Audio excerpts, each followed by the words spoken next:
Hello.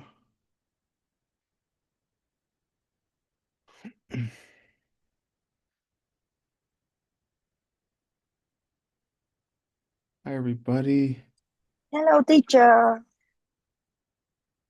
Hi. Let's. Nice to see you too, Kimchi.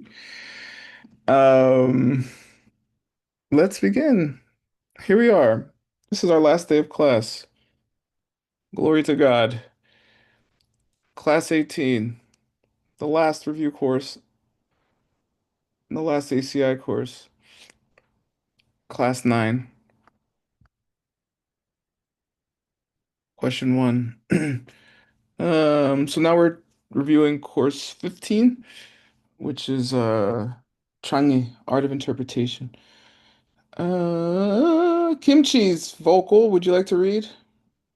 Yes, number one, give the title of the primary text we will be reading for our study as the art of interpretation.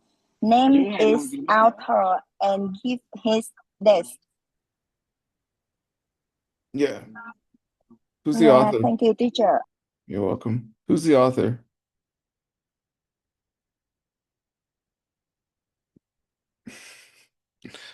Jason Kappa. Okay. What are his dates? Anybody? 1357 to 1419. Thank you. Thank you, Jessica. Yeah. And what You're does welcome. what is this book?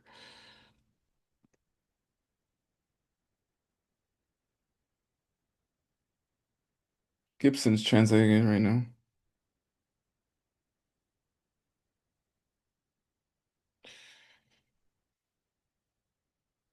Yeah.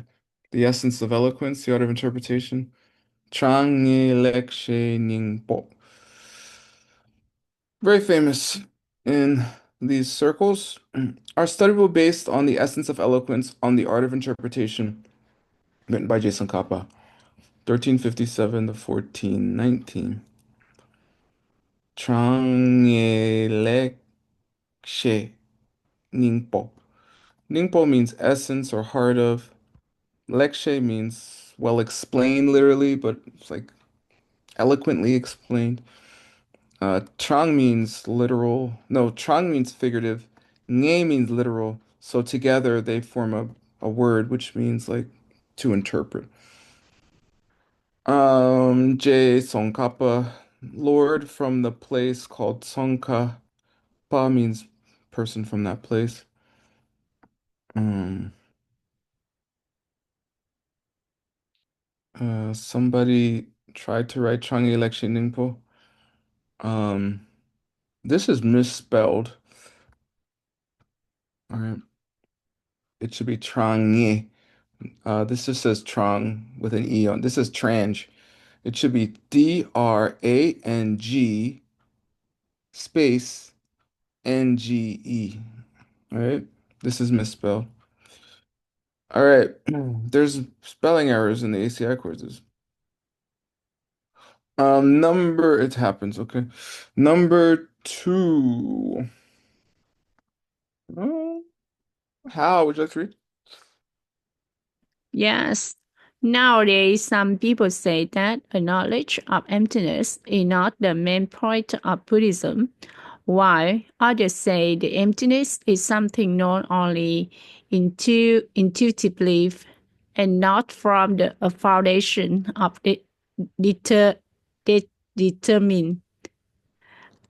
Organized study describes a quotation by Lord Buddha himself that disproves these ideas Yeah. Say intuitively.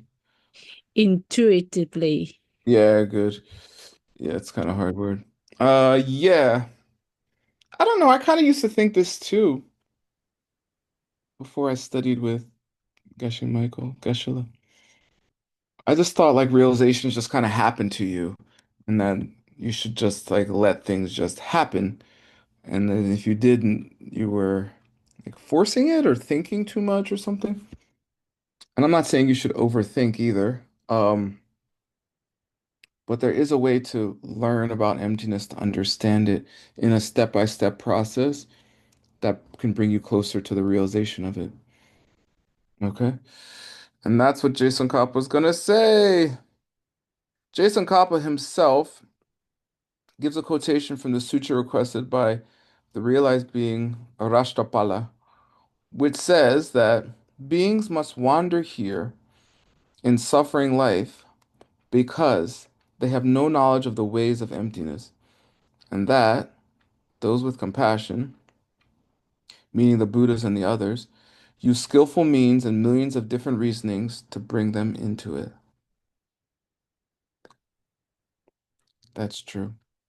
Okay? If you don't understand emptiness, you can't get enlightened. You can't. I mean, unless there's something I don't know, which is totally possible. Okay, number three. Um, where are all these people in my class today? Ying Hui, I've heard of her. Ying Hui, Yes, would you like to read? sure. Thank you. Welcome. What, why do we have to learn to distinguish between the literal and figurative? Why do we have to learn to interpret what the Buddha said in order to find out what he really meant? Yeah. Because if you pay attention closely to any spiritual teacher, they're constantly changing levels when they speak, meaning they're constantly saying things that can be interpreted um, and are supposed to be taken literal. Geshe does it all the time, like every teaching. It took me a couple teachings to notice. I was like, wait, that's not literal. Like the whole Lam Rim isn't literal, pretty much. All right. Um, Even when the teacher says, I'm being literal. Sorry, my video, something's going on. Even when the teacher says I'm being literal, you have to be careful because they might be figurative about being literal. All right. This is primarily to learn the true meaning of emptiness, which was described in the three different turnings of the wheel of the Dharma in apparently contradictory terms by Lord Buddha himself, who was teaching to different audiences. Okay. And one of the number one rules of spirituality is teach to your audience, or they're not going to pay attention to you anyway. So what's the use? All right. Number four. Thanks, Inghui. Number four. It's short. I'll read it. Describe three different levels of the terms literal and figurative. Mm,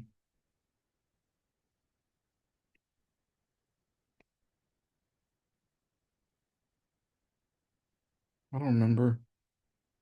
I mean, basically, literal means does it match with a precise view of reality, I guess? I forget this one. Oh yeah, this one. Someone else can read it. Mike Hoffman looks overjoyed to do this right now, so I'm gonna ask him to. I love the morning. Read this, please. Uh, A, on the level of expression, do the words a person speaks and their intended meaning match each other, literal or not, figurative? On the level of reality, do the way which an object appears to be and the way the object is match each other, literal or not, figurative? On the level of understanding, do we understand the two realities with an accurate state of perfection, sema or pramana, that sees what they are, literal, or do we understand them with only an approximate understanding, yicha, that only has a rough understanding of what they are, figurative? Yeah. This is the only one I remembered, but yeah. Um, yeah. It just comes down to is things actually the way they are, pretty much, on whatever level, expression, reality, or understanding. Oh, all right. Thanks, Mike. Number five. It's long.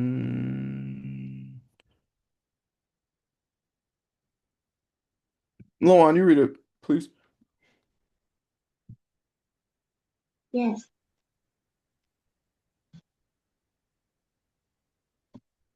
Uh,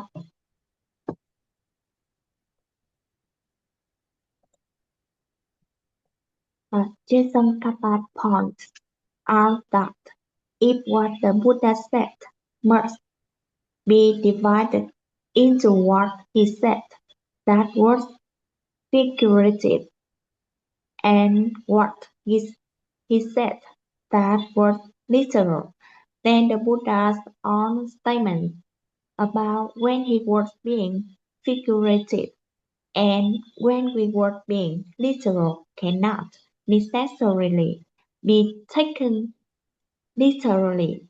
Rather, we must in the end rely on what is logical and makes sense to us. Describe the three logical tests recommended by Lord Buddha and cite the sources for them. Yes.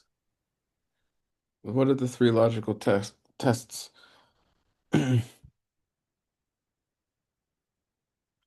anybody know?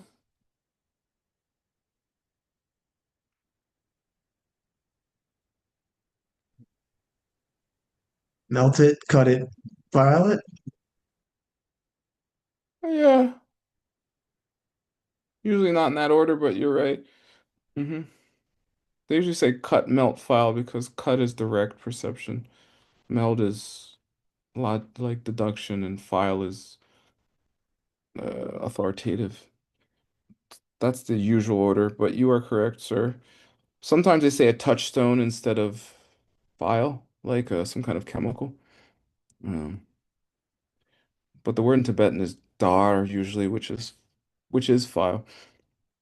Yeah, Lord Buddha advises us to accept his words only after we've finished a careful examination of them, testing them like gold in the fire, by cutting and by using. See, yeah, this is a touchstone here, and by using a touchstone. Oh, oh yeah, Geshe says fire first in this one, actually. Okay, Mike.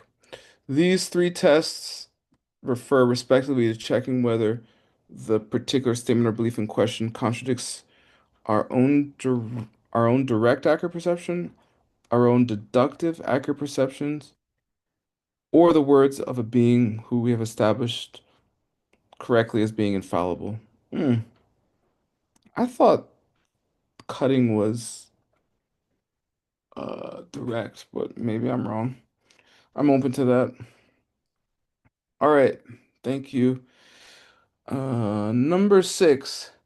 If many of the beliefs of schools like the mind only are actually wrong, then why is it so important for us to study them carefully? Because we're wrong. Anyway, where's all these teachings coming from? Buddha. No, from you. Don't forget. Lord Buddha taught the various schools of ancient India for the very reason that their beliefs were helpful in bringing people of various capacities and personalities further along the Buddhist path. Many beliefs of the mind-only school, although technically incorrect, nonetheless function to help us thinking clearly about emptiness. And the idea of the world and its inhabitants being a projection of our minds. Yeah, I think a lot of people are pretty close to mind only. belief system. But if you teach a middle way, it's a little too radical for them, although it's correct technically. So you gotta be careful. How many questions are there? There's a lot. I'm reading a bunch now. I love you all. Just sit back and relax.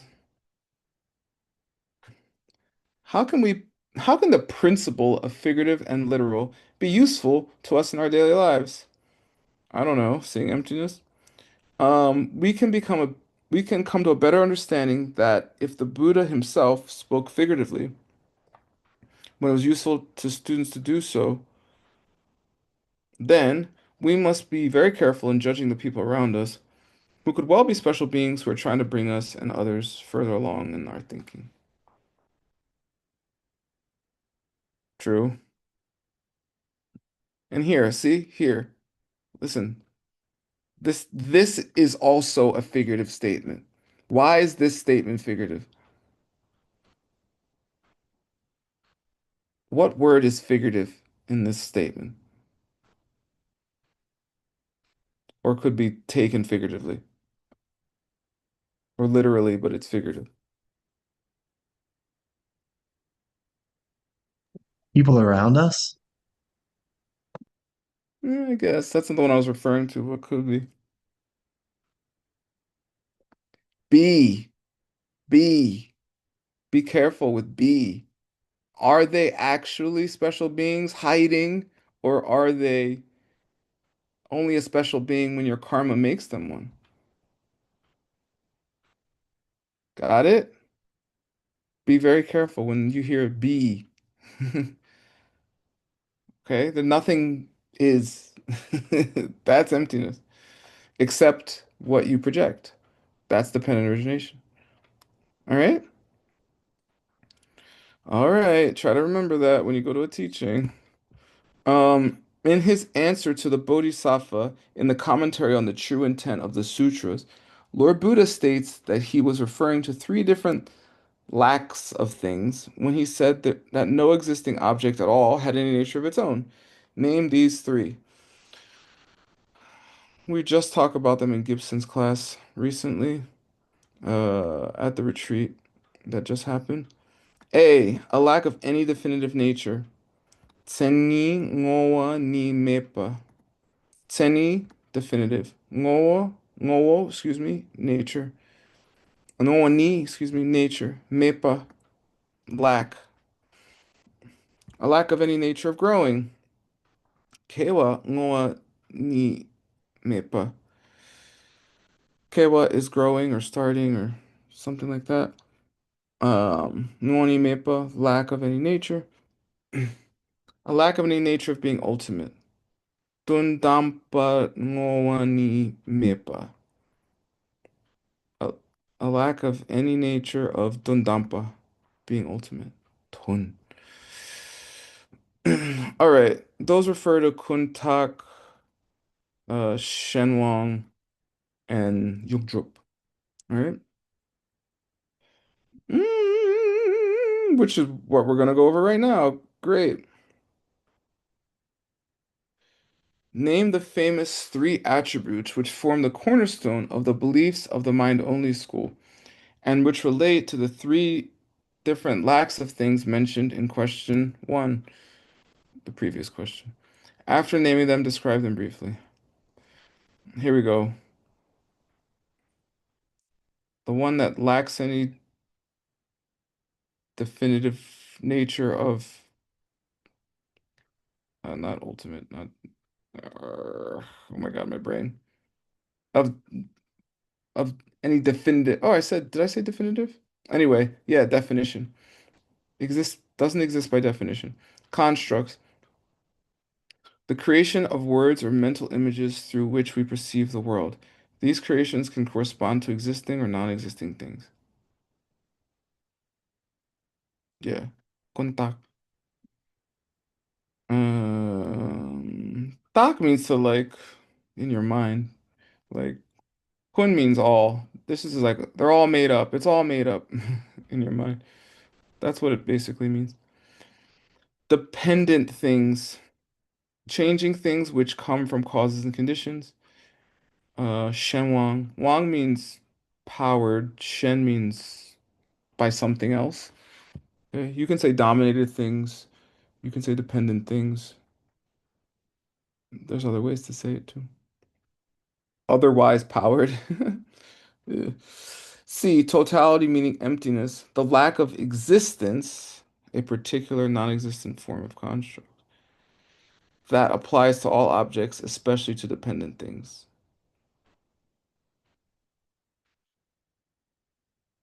Yeah.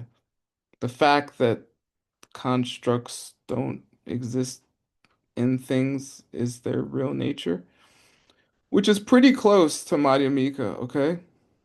Instead of saying two things, Lord Buddha said three. Instead of just saying dependent origination, emptiness, he said Kuntak, Shenwang, and Yungdrup. So you have three, and it hedges the two. And if instead of saying six mental functions, he said eight. And it just softens the blow for people who aren't ready. Yongdrup, totality, or the result of the equation, depending on how you translate it. 10. Give an illustration for each of these three lacks of self-nature attributes. I'm going to keep reading because we're running out of time. Constructs are like a flower that grows in midair. Not that it doesn't exist, by the way, only that it is only imaginary or an object in the mind. There's two kinds of constructs, by the way. There's totally imagined ones, like something growing in midair, and there's ones like the name Mike. I say, hey, Mike, but he could have been named Cecil. And if he had been named Cecil 40-ish years ago, and I said, hey, Cecil, he'd be like, yeah, that's me. I'm Cecil. So Cecil is just as good as Mike in the sense of it's just a label. Kuntak nam ke me tok tangja. Tangja, similar to a metok, a flower, which is namka, which is in the sky or in midair. That's what a kuntak is. Construct.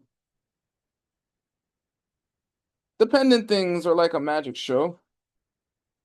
It doesn't appear to us that a pot and our perception of the pot are of the same substance in the sense of growing from the same karmic seed, but they are. So there is the sense of an illusion. Okay. Shenwang Gyuma Dangdra. Dangdra similar to a Gyuma illusion. That's what Shenwangs are like. All right.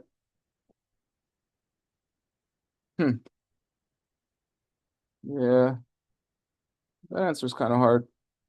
And C, totality is like empty space, a simple lack of physical matter in the sense of being the simple lack of a non-existent self-nature.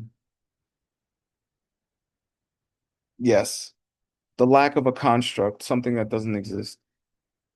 Yongdrup Nam Ka Tangja. Yeah, Yongdrup totality is Tangja, similar to Namka, empty space. We're almost done. I'm gonna keep reading. I know you're bored. Just turn your camera off and go to sleep. It's okay. Name the three famous turnings of the wheel of the Dharma, the three great convocations, and state when they were primarily taught, where they were primarily taught, for whom they were primarily taught, their basic subject matter, and what, from the point of view of the outcome of the exchange, their view was on whether things have their own nature or not. This is great to know. I would primarily remember in the first turning, Lord Buddha taught that things have a nature. In the second turning, he taught things don't have a nature. And in the third turning, he taught that some things don't have a nature and some things do. The rest is good to know, but this is like the crucial. All right, here we go. First turning of the wheel of the Dharma was called the turning of the wheel on the four truths. Denshi Chunkor, Chunkar, turning of the wheel. Denshi of those four truths. The place was Sarnath near Varanasi. Varanasi. The disciples, those of the lower way. Nentu Tekpa.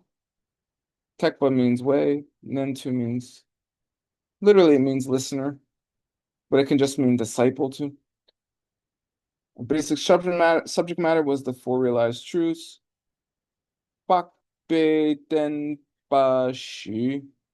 Denpashi, four truths. Pakpa, of a realized being. Of, what does Agiki? View, every existing thing exists by definition. Chunam Rangi Tseni Ki Drupa. Drupa exists, ki by Tseni definition. Nam, all, ch, things.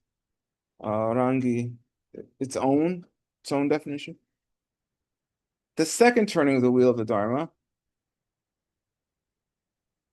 the turning of the wheel on how nothing exists by definition.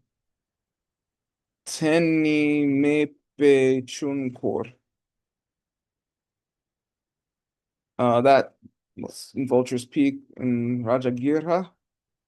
Again, this is like the main place, but it's not the only place, okay? Chagu Pongpoiri. Chagu means a vulture. Pongpoiri means like a peak or a mountain or a mound, something like that. Like Ri is mountain. Pongpo means heap, literally, right? Disciple, those are the greater way. Tek Chen, short for Tekpa Chempo. Chen or Chempo, greater, Tek, way. Basic subject matter, emptiness, Tombani. View, no existing thing exists by definition. Chunam Rangi Tseni Ki Ma Drupa. Okay. The only difference here is the Ma. Nothing exists, Drupa, Ki by Rangi Tseni, its own definition. Shunam. Shunam means all things, but with the ma, it turns into no things. Third turning of the wheel.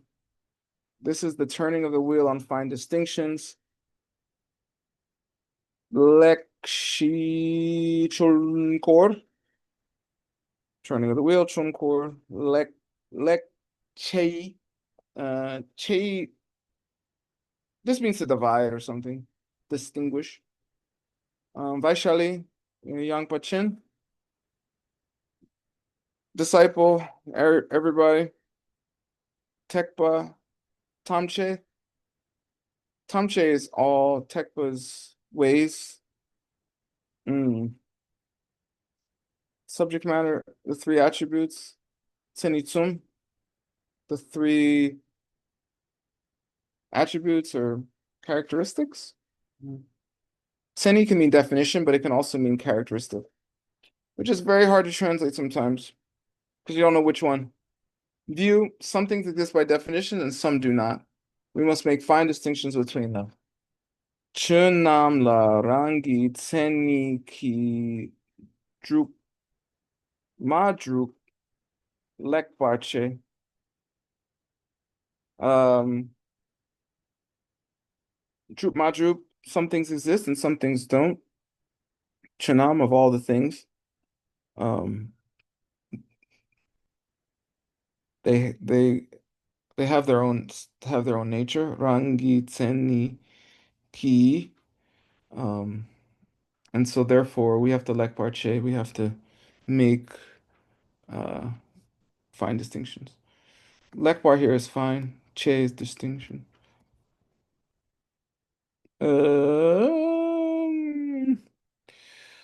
Number 12. According to mind-only school, which one of these three turnings of the wheel, also called groups of sutra, were spoken literally, and which were figurative, or something we must interpret further? According to middle way school, which are to be taken on face value and which are not? Why so in each case? 1 and 3 are figurative to middle way, 2 is literal. 1 and 2 are figurative to mind only, 3 is literal. I would remember it like that. You're probably not gonna remember this whole thing, okay? Make it easy on your brain. Mind only school. The first two are figurative, the last one literal. Because it is neither true that all things exist by definition, nor that nothing exists by definition. Some are one and some are the other.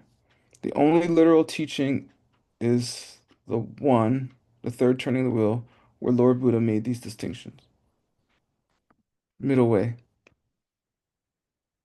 The first and last are not to be taken on face value, but the middle one is, because it is true that nothing exists by definition, as stated in the middle one, and not true that everything exists by definition, as stated in the first, or some things do and some things do not exist by definition, as stated in the last.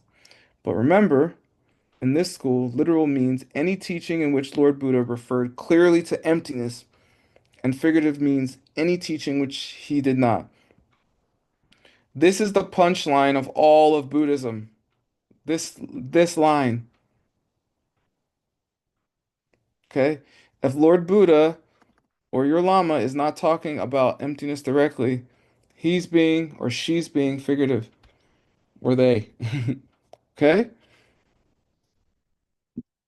It's just a teaching to make you feel better for when they talk about emptiness, because you can't take us talking about emptiness all the time. Because it means you have to take responsibility for your problems. And that's what you don't want to do. And that's why you're in the cycle of suffering. If you're in the cycle of suffering, maybe you're not. Maybe you're all Buddhas, and this is all for me. Thank you, Buddhas. Question 13. What in the context of this reading is the real criterion that decides whether a person belongs to lower way or higher way? Uh, their understanding of emptiness? The question is whether or not their views on emptiness belong to the lower two ancient schools of India, the Abhidharma or higher knowledge school, and the Sutrist or logic and perceptual theory school, or to the higher two schools, mind only and middle way. Yeah, because in another context, it depends on if you have bodhicitta or not, not your view on emptiness. That's why he says in the context of this reading. All right, class done. Stop recording.